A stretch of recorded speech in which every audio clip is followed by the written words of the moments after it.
Tokio, 6 de agosto de 1945, 8:15. Cuartel General Imperial. Un solo mensaje descodificado procedente de Hiroshima destrozaría 3 años de ilusiones cuidadosamente construidas sobre la guerra industrial. Lo que el alto mando japonés leyó en ese mensaje los obligaría a enfrentar una verdad que habían negado durante toda la guerra: Estados Unidos no había luchado a plena capacidad. Habían estado conteniéndose. La sala de guerra en el sótano bajo el Palacio Imperial, a 27 metros bajo tierra y protegida por muros de hormigón armado de 1,2 metros de espesor, zumbaba con el ritmo familiar de una guerra perdida. La sesión informativa matutina del mariscal de campo Shunroku Ata se había convertido en un ritual de declive gestionado. A las 8 de la mañana y 15 exactas, el teniente coronel Takeshi Yamamoto, oficial de comunicaciones, irrumpió por la puerta de acero sin la reverencia habitual. En sus manos llevaba un mensaje descodificado que alteraría fundamentalmente la comprensión de la guerra por parte del liderazgo militar japonés. El mensaje era fragmentario, transmitido por el Comando Militar Regional de Hiroshima antes de que cesaran todas las comunicaciones. Ciudad entera destruida por una sola bomba. Radio de explosión supera todos los bombardeos anteriores. Tipo de arma desconocido. Víctimas catastróficas. Solicitud inmediata. El mensaje terminaba a mitad de frase. El general Yoshihiro Umezu, jefe del Estado Mayor General Imperial, leyó el mensaje 3 veces. Su primera suposición fue que B-29 estadounidenses habían realizado el mayor bombardeo convencional de la guerra, tal vez 500 aviones lanzando incendiarios simultáneamente. De otro modo, las matemáticas parecían imposibles. Hiroshima era una ciudad de 350.000 habitantes extendida sobre 70 kilómetros cuadrados. Pero informes adicionales que llegaron durante la mañana contaron una historia diferente. El reconocimiento meteorológico había reportado solo 3 B-29 sobre Hiroshima esa mañana. 3 aviones, no 300, 3. El almirante Soemu Toyoda, jefe del Estado Mayor Naval, se paró frente al mapa mural que rastreaba todos los activos militares estadounidenses conocidos en el Pacífico. Su equipo de inteligencia se había vuelto excepcionalmente hábil prediciendo operaciones estadounidenses. Conocían formaciones de bombarderos, cargas típicas de artillería y patrones de daño esperados. Nada en 3 años de guerra aérea sugería que 3 aviones pudieran destruir una ciudad entera. A las 10 horas, vuelos de reconocimiento que intentaban llegar a Hiroshima reportaron algo sin precedentes. Los pilotos describieron una nube en forma de hongo que se elevaba más de 12.000 metros, visible desde 240 kilómetros de distancia. La nube brillaba con colores nunca vistos, púrpuras y naranjas que parecían pulsar con luz interna. El ministro de Asuntos Exteriores, Shigenori Teje, recibió el primer testimonio ocular a las 11 de la mañana y 30 de un funcionario ferroviario que había estado a 24 kilómetros de Hiroshima. El testimonio, registrado por el secretario de Teje, describía un destello más brillante que 1000 soles seguido de una onda de presión que descarriló trenes. Informó que el centro de la ciudad había desaparecido simplemente, reemplazado por un incendio visible desde las montañas. La reunión de la tarde del Consejo Supremo de Guerra se convocó a las 2 horas en completo silencio. El primer ministro Kantaro Suzuki, que había sobrevivido múltiples intentos de asesinato por siquiera sugerir negociaciones de paz, leyó los informes acumulados. Sus manos temblaron ligeramente al colocar los documentos sobre la mesa. Caballeros, comenzó Suzuki, debemos considerar lo que esto significa. El general Korechika Anami, ministro de guerra y el más ardiente defensor de continuar la lucha, habló primero. Propaganda estadounidense. Quieren que creamos que poseen armas que no tienen. Hiroshima fue destruida por bombardeo convencional y usan engaño para. El almirante Toyoda lo interrumpió, algo que nunca habría hecho en circunstancias normales. 3 aviones. Anami-san. Nuestro radar los rastreó. Nuestros observadores los vieron. 3. La sala quedó en silencio mientras las implicaciones se asentaban como ceniza volcánica. Durante 3 años, la doctrina militar japonesa se había construido sobre una premisa única. La potencia industrial estadounidense podía superarse con la fuerza espiritual japonesa y la innovación táctica. Los estadounidenses podían producir más barcos, más aviones, más tanques. Pero las fuerzas japonesas lucharían con tal ferocidad que las bajas estadounidenses se volverían políticamente insoportables. Este cálculo había guiado cada decisión desde Pearl Harbor. Cuando la industria estadounidense produjo 300.000 aviones, los líderes japoneses se decían que los pilotos japoneses, aunque superados en número, lucharían con 10 veces el espíritu. Cuando los astilleros estadounidenses lanzaban buques de carga tan rápido que superaban los hundimientos de submarinos alemanes, Japón se consolaba con que los marineros estadounidenses carecían de corazón guerrero. Pero una sola bomba que podía destruir una ciudad sugería algo mucho más preocupante: que la capacidad industrial y científica estadounidense había alcanzado niveles que hacían la resistencia japonesa no solo difícil, sino sin sentido. Sugería que Estados Unidos había desarrollado armas en secreto mientras luchaba simultáneamente una guerra en 2 océanos. Sugería que todo lo que el liderazgo militar japonés creía sobre la naturaleza de la guerra moderna estaba obsoleto. El oficial de inteligencia, coronel Hideki Sato, presentó el análisis de la tarde a las 4 horas. Su equipo había calculado la capacidad industrial estadounidense desde 1941, y sus números habían sido consistentemente precisos y aterradores. Estados Unidos había producido 88.410 tanques durante la guerra, Japón, 6.450. Estados Unidos había construido 41 portaaviones, Japón, 15. Los astilleros estadounidenses lanzaban buques de carga más rápido de lo que Japón podía entrenar pilotos. Pero el nuevo cálculo de Sato sugería algo que rompía fundamentalmente su comprensión. Si los estadounidenses pueden destruir ciudades enteras con bombas individuales, poseen capacidades científicas que hacen irrelevantes las comparaciones numéricas. No están luchando la misma guerra que nosotros. El ministro Teje añadió lo que todos pensaban pero nadie quería decir: ¿y si tienen una bomba así? Debemos asumir que tienen más. La comprensión japonesa del poder estadounidense había sido moldeada por una serie de creencias cuidadosamente construidas que comenzaron mucho antes de Pearl Harbor.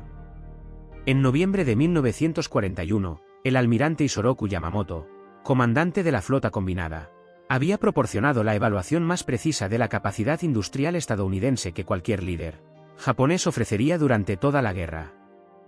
Su advertencia, registrada en actas del Estado Mayor Naval, fue explícita: puedo descontrolarme durante 6 meses o un año, pero no tengo absolutamente ninguna confianza para el segundo o tercer año.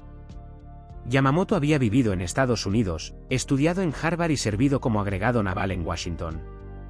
Había recorrido fábricas estadounidenses y visto la infraestructura industrial de primera mano.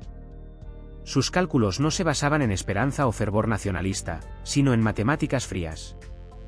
La producción de acero de Estados Unidos sola superaba la producción industrial total de Japón. Las reservas de petróleo estadounidenses eran efectivamente ilimitadas comparadas con la precaria dependencia japonesa de importaciones.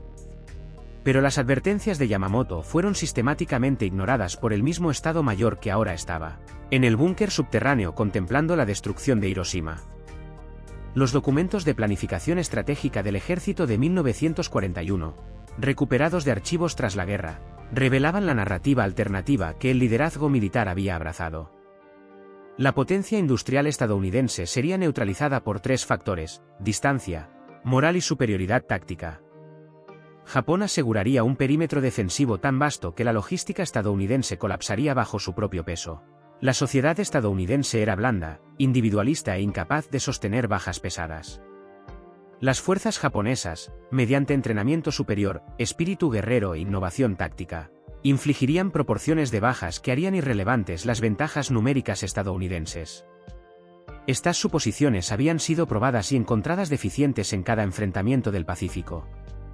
Sin embargo, el alto mando japonés había reinterpretado consistentemente las derrotas como validación de sus teorías que necesitaban ajustes menores, no revisión fundamental. En Midwa, junio de 1942, Japón perdió 4 portaaviones en un solo día. La evaluación oficial culpó a la mala suerte y errores tácticos, no a la superioridad criptográfica estadounidense o la vulnerabilidad fundamental de la estrategia centrada en portaaviones.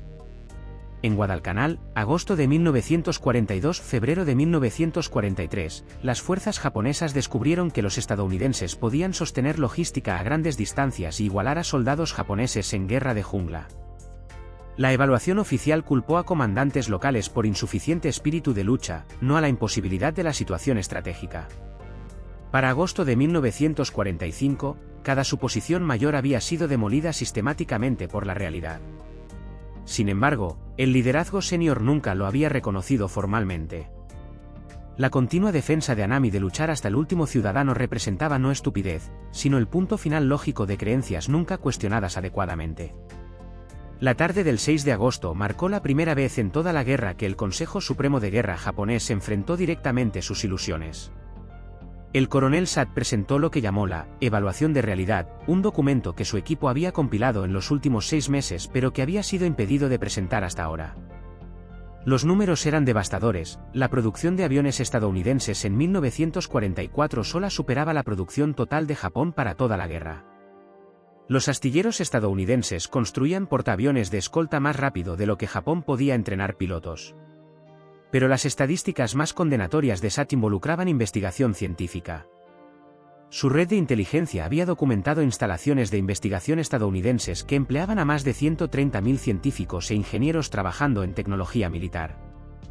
El esfuerzo comparable de Japón empleaba aproximadamente 6.000. Universidades de investigación estadounidenses, Harvard, MIT, Berkeley, Chicago, tenían departamentos de física más grandes que toda la comunidad científica japonesa. La bomba atómica, explicó Sad, requería instalaciones que no podríamos haber construido incluso si hubiéramos sabido cómo. Los estadounidenses construyeron ciudades enteras en secreto, Oak Ridge, Tennessee, Hanford, Washington, Los Álamos, Nuevo México. Estas instalaciones consumían más electricidad que ciudades japonesas importantes. Empleaban a 130.000 trabajadores. El proyecto Manhattan costó $2.000 millones, más de lo que Japón gastó en todo su esfuerzo de guerra en 1944. TG preguntó lo que resonaría en juicios por crímenes de guerra y análisis históricos posteriores. ¿Cómo pudimos no saberlo? La respuesta de Sad fue incómoda pero precisa: lo sabíamos, ministro. Nuestros servicios de inteligencia reportaron continuamente sobre la expansión industrial estadounidense. Interceptamos comunicaciones sobre proyectos secretos a gran escala. Documentamos sus esfuerzos de reclutamiento científico. Pero cada informe fue descartado como exageración o propaganda. Elegimos no saber porque saber requeriría reconocer que no podíamos ganar.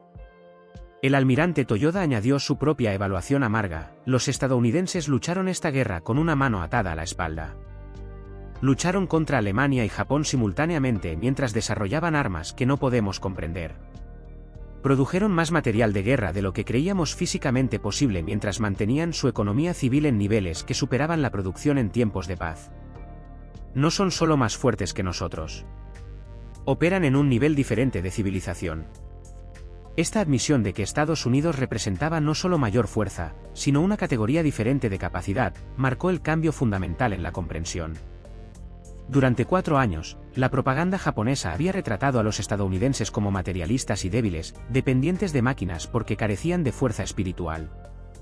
La bomba atómica reveló esta narrativa como catastróficamente errónea. El 7 de agosto de 1945 comenzó con confirmación que hizo a Hiroshima parecer aún más incomprensible. Aviones de reconocimiento que finalmente penetraron la zona de radiación transmitieron fotografías que circularían entre el alto mando en horas.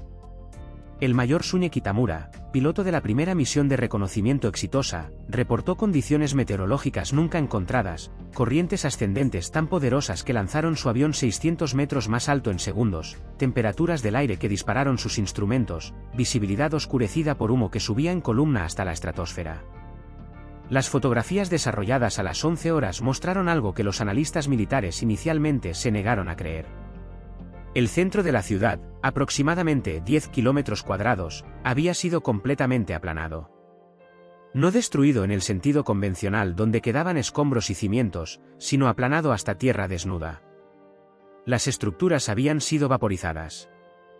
El equipo de reconocimiento estimó que todo dentro de 1,6 kilómetros del centro de la explosión había dejado de existir en cualquier forma reconocible. Los analistas de inteligencia compararon estas imágenes con resultados de bombardeos convencionales. El bombardeo incendiario más devastador de la guerra, el de Tokio del 9 al 10 de marzo de 1945, había requerido 334 B-29 que lanzaron 1.665 toneladas de incendiarios durante 3 horas. La destrucción de Hiroshima superaba esa devastación, lograda por una sola bomba de un solo avión en un solo instante. El Consejo Supremo de Guerra se reunió de nuevo a las 2 horas del 7 de agosto con nueva inteligencia que alteró fundamentalmente el panorama estratégico. El ministro de Asuntos Exteriores soviético, Vyacheslav Molotov, había convocado al embajador japonés Naotake Sata al Kremlin a medianoche hora de Moscú. El mensaje fue breve: la Unión Soviética se consideraría en guerra con Japón a partir del 9 de agosto de 1945. Este anuncio destrozó la última esperanza estratégica de Japón. Durante meses, la diplomacia japonesa había trabajado desesperadamente para negociar mediación soviética para términos de paz. La fantasía era que Stalin, nunca completamente confiado por sus aliados estadounidenses y británicos, podría negociar un arreglo que preservara algún territorio japonés y evitara la ocupación. La entrada de los soviéticos en la guerra eliminó completamente esta posibilidad. El rostro del general Anami, según múltiples testigos, palideció al registrar las implicaciones. Japón ahora enfrentaba enemigos en todos los frentes sin perspectiva de acuerdo negociado: armas atómicas estadounidenses desde el este, ejércitos soviéticos desde el norte, fuerzas de la Commonwealth británica desde el sur y resistencia china continuando en territorios ocupados. El imperio que una vez se extendió desde las fronteras de India hasta el Medio Pacífico estaba siendo comprimido de vuelta hacia las islas principales con fuerza aplastante. TG presentó la cruda realidad: tenemos tres opciones: rendirnos incondicionalmente, luchar hasta que cada ciudad sea destruida por armas atómicas, o luchar hasta que fuerzas soviéticas y estadounidenses invadan y Japón deje de existir como nación. No hay otras opciones. El 8 de agosto trajo inteligencia fragmentaria sobre movimientos soviéticos. El Ejército Rojo había lanzado un asalto masivo en Manchuria con fuerza abrumadora.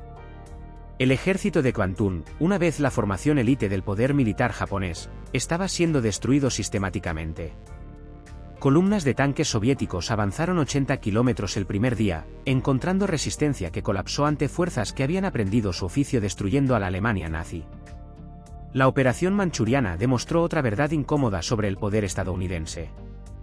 Los soviéticos estaban equipados con miles de vehículos, camiones y equipo de comunicaciones estadounidenses proporcionados a través del Lend-Lease. La capacidad industrial estadounidense no solo había sostenido sus propias fuerzas a través de dos océanos, sino que también había equipado a aliados en una escala que parecía imposible según estándares japoneses. Un solo programa estadounidense, Lend-Lease, había proporcionado más material a fuerzas soviéticas que toda la producción industrial japonesa para la guerra. A las 11 de la mañana y 2 del 9 de agosto, una segunda bomba atómica destruyó Nagasaki. La comunicación del Comando Regional de Nagasaki fue aún más breve que la de Hiroshima: segundo ataque atómico, ciudad destruida, víctimas catastróficas, luego silencio. La sesión de emergencia del Consejo Supremo de Guerra esa tarde descendió a algo sin precedentes en el protocolo militar japonés: reconocimiento abierto del fracaso estratégico completo. El ministro de Marina, almirante Mitsumasa Yonai, habló con franqueza notable para un oficial militar en ese entorno: los estadounidenses han demostrado que pueden destruir nuestras ciudades a voluntad, una por una, hasta que no quede nada. Han demostrado la capacidad de continuar esto indefinidamente. No podemos defendernos contra armas que no podemos detectar hasta que detonan. Nuestros sistemas antiaéreos son irrelevantes. Nuestros aviones de combate no pueden interceptar lo que no pueden encontrar. Nuestras preparaciones de defensa civil son inútiles. El jefe del Estado Mayor del Ejército, General Umezu, añadió su propia evaluación, una que habría sido considerada herejía derrotista semanas antes: la bomba atómica cambia cálculos militares fundamentales. Fuerzas concentradas se convierten en objetivos. Ciudades se convierten en objetivos. Nuestra estrategia de luchar hasta el último ciudadano asume que los estadounidenses deben invadir para ocupar. Pero si pueden destruir ciudades sin invasión, toda nuestra doctrina defensiva se vuelve obsoleta. Simplemente pueden eliminar a Japón de la existencia sin pisar nuestro suelo. Las estimaciones de inteligencia presentadas esa noche calcularon que Estados Unidos probablemente poseía entre 3 y 7 bombas atómicas adicionales con capacidad de producción para más. Incluso si esta estimación era alta, incluso si Estados Unidos poseía solo una arma más, la implicación estratégica seguía siendo idéntica: la resistencia continua era suicidio. El secretario del gabinete, Isatsune Sakomizu, registró los comentarios privados del emperador de una audiencia esa noche: Su Majestad expresó que lo insoportable debe soportarse. Las bombas atómicas han demostrado que la resistencia continua resultará en la aniquilación completa del pueblo japonés. Debemos aceptar términos que preserven la nación, incluso si esos términos son dolorosos más allá de toda medida. La frase "lo insoportable debe soportarse" se convertiría en la base para el anuncio de rendición de Japón. Pero el camino desde este reconocimiento imperial privado hasta la rendición real requeriría navegar la oposición militar que permaneció feroz a pesar de la evidencia abrumadora. El 10 de agosto trajo la oferta formal de rendición japonesa transmitida a través de canales diplomáticos suizos. El mensaje era condicional: Japón aceptaría los términos de la Declaración de Potsdam siempre que se mantuviera la soberanía del emperador. La respuesta estadounidense, entregada el 12 de agosto, fue deliberadamente ambigua. El emperador estaría sujeto al comandante supremo de las potencias aliadas, pero su estatus final sería determinado por la voluntad libremente expresada del pueblo japonés. Esta ambigüedad creó la crisis final. Los intransigentes militares liderados por el general Anami la interpretaron como inaceptable. Argumentaron por continuar la resistencia a pesar de las armas atómicas. Su posición ya no se basaba en perspectivas de victoria, sino en preservar el honor nacional a través de la destrucción en lugar de aceptar ocupación y juicio extranjero. Las formalidades de rendición se extendieron hasta finales de agosto y principios de septiembre de 1945, pero la transformación psicológica del alto mando japonés estaba completa para el 16 de agosto. Lo que siguió no fue meramente derrota militar, sino una reevaluación comprensiva de todo lo que el liderazgo japonés había creído sobre la guerra moderna, la capacidad industrial y su propio lugar en el orden global. La ceremonia formal de rendición a bordo del USS Missouri el 2 de septiembre de 1945 enfrentó a representantes japoneses con la manifestación física del poder estadounidense que habían subestimado consistentemente. El ministro de Asuntos Exteriores, Mamoru Shigemitsu, que firmó el documento de rendición, registró sus impresiones en su diario: el puerto estaba lleno de buques de guerra estadounidenses hasta donde alcanzaba la vista. Cientos de naves. Aviones llenaban el cielo en formaciones que bloqueaban el sol. Los estadounidenses mostraron su poder no a través de amenazas, sino a través de simple presencia. Esta armada representaba una fracción de su fuerza militar total, pero superaba todo lo que Japón poseyó en el pico de nuestra fuerza. El general Yoshihiro Umezu, representando al Estado Mayor General Imperial, notó que la ubicación de la ceremonia era en sí una lección en capacidad estadounidense. Nos rendimos a bordo de un acorazado construido en astilleros estadounidenses en menos tiempo del que nos tomó planear una sola operación naval. El Missouri era uno de docenas de buques capitales que construyeron mientras luchaban simultáneamente a través de 2 océanos y desarrollaban armas atómicas. Nosotros nos preparamos para la guerra durante una década. Ellos se prepararon durante 15 meses y nos enterraron. La fuerza de ocupación estadounidense comenzó a llegar a finales de agosto, y observadores militares japoneses documentaron detalles que reforzaron su nueva comprensión.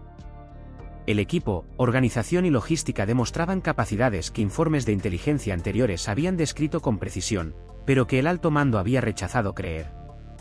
Una sola división de infantería estadounidense se movía con más camiones que todo el ejército imperial poseía. Las operaciones de suministro estadounidenses entregaban comida fresca a tropas mientras las fuerzas japonesas habían estado muriendo de hambre. Las instalaciones médicas estadounidenses trataban lesiones que la medicina militar japonesa consideraba intratables. El coronel Satt compiló su informe final en septiembre de 1945 titulado ¿Por qué perdimos?, una evaluación de error estratégico. El documento, ahora preservado en el Instituto Nacional de Estudios de Defensa de Japón, proporcionó honestidad brutal. Perdimos la guerra en diciembre de 1941 cuando atacamos a un enemigo que no entendíamos. Cada batalla posterior fue simplemente el desarrollo de matemáticas inevitables. La capacidad industrial estadounidense superó la nuestra por factores de 10 a 20 en cada categoría. Su establecimiento científico era más grande que toda nuestra población educada. Su base de recursos era efectivamente ilimitada, mientras la nuestra dependía de conquistas que no podíamos sostener. Luchamos creyendo que el espíritu podía superar el material. Estuvimos equivocados. La administración de ocupación estadounidense, liderada por el general Douglas MacArthur, proporcionó a funcionarios japoneses acceso a información sobre producción de guerra estadounidense que confirmó sus peores realizaciones.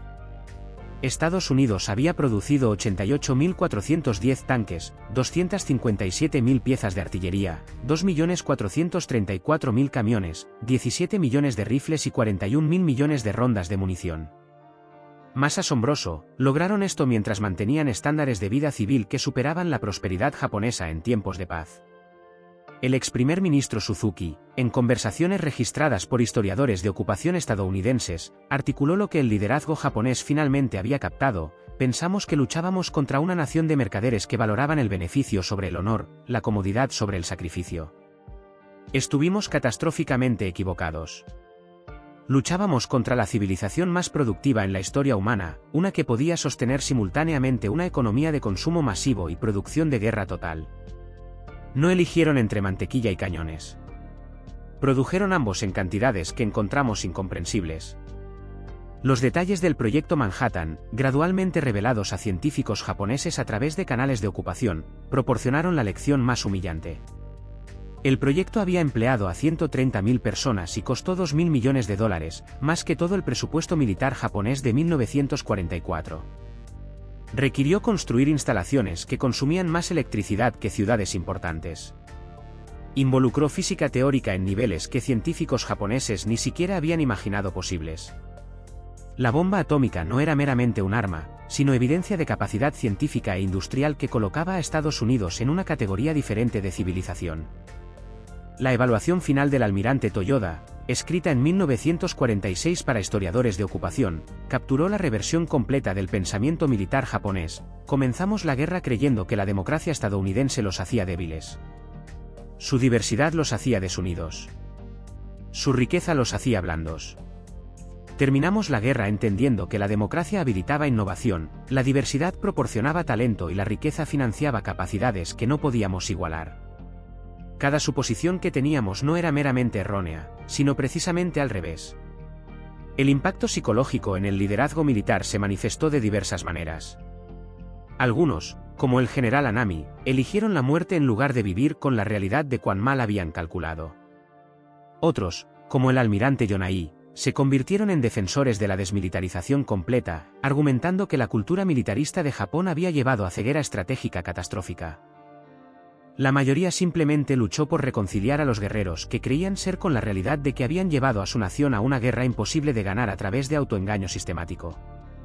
Historiadores japoneses trabajando bajo supervisión de ocupación comenzaron a documentar cuán thoroughly habían sido ignorados los informes de inteligencia. Evaluaciones precisas de producción estadounidense habían sido descartadas como derrotismo. Advertencias sobre capacidades científicas estadounidenses habían sido suprimidas como dañinas para la moral. Evidencia de que Japón estaba perdiendo la guerra había sido reinterpretada como contratiempos temporales que requerían más espíritu de lucha. Toda la estructura de mando había creado un entorno de información donde la verdad se convertía en traición y el optimismo en política. La lección final que absorbió el alto mando japonés fue quizá la más amarga: el poder estadounidense no había sido desplegado completamente. Estados Unidos había luchado una guerra en 2 océanos mientras mantenía fuerzas sustanciales en reserva, desarrollando armas de próxima generación y preparándose para conflictos que podrían seguir. Las bombas atómicas representaban no el esfuerzo máximo de Estados Unidos, sino lo que podían lograr mientras hacían simultáneamente una docena de otras cosas. Las fuerzas japonesas habían luchado con compromiso total de cada recurso. Las fuerzas estadounidenses habían luchado con márgenes cómodos en todas partes. Para 1947, cuando funcionarios de ocupación estadounidenses realizaron entrevistas comprensivas con ex liderazgo militar japonés, la transformación estaba completa. El testimonio del general Umezu a historiadores de ocupación resumió lo que el alto mando japonés finalmente había entendido: perdimos porque nunca entendimos a nuestro enemigo. Les atribuimos nuestras debilidades, recursos limitados, base industrial estrecha, pensamiento inflexible cuando poseían lo opuesto. Creímos nuestra propia propaganda cuando deberíamos haber creído a nuestros servicios de inteligencia. La bomba atómica no fue la causa de nuestra derrota. Fue la prueba final de que habíamos sido derrotados desde el momento en que comenzamos a luchar contra un enemigo que nunca comprendimos verdaderamente. Aprendimos demasiado tarde que el coraje no puede derrotar a la química. El espíritu no puede superar al acero. Y la determinación no significa nada cuando enfrentas a un enemigo que posee tanto determinación como 10 veces tu capacidad para darle forma física.